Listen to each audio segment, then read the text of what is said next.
Allah subhanahu wa ta'ala says about salah, inna salata tanha anil fahsha'i wal munkar, right?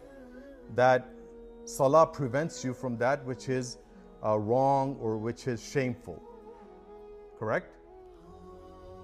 So then salah, one can say, is a means to protection. It's not a goal, right? So then we have to be mindful of that.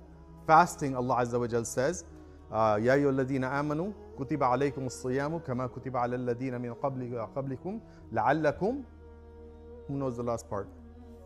Tattaqun, right? That fasting is prescribed. I'm not going to translate the whole thing. Basically, fasting is prescribed for you so that you may become God conscious. So then, fasting in itself is not the goal. Fasting is a means in this context towards God consciousness. Does that make sense?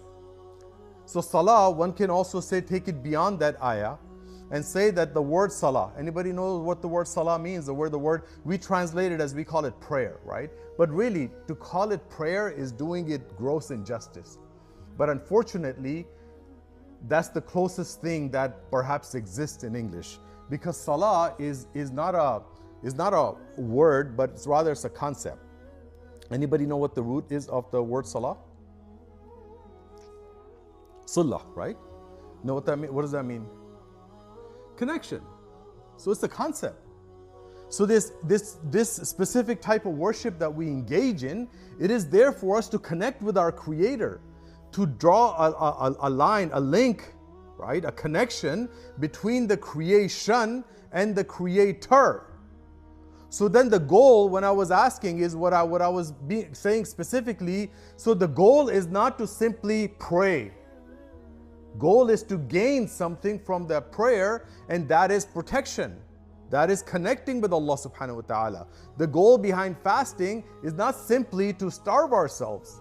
Like Rasul sallallahu alaihi wasallam said, that some people gain nothing from fasting except hunger or thirst. So why is he saying that? Because if fasting is not done with meaning, is not done with the right intention, with the right purpose, then it has no value. So a person only gains hunger and thirst. That person doesn't become more God conscious, as the ayah says, doesn't get closer to Allah subhanahu wa ta'ala, doesn't get rewarded for it. That person simply spends a day without food and drink. So do you get my point, right? So a lot of the worship, the ritual worship elements are not necessarily goals, but they are means towards something bigger.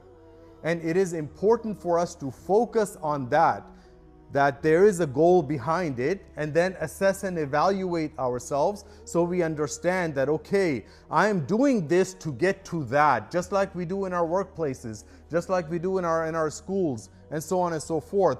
We live our lives, a lot of this is our mindset that we've been trained to do in our workplace, right?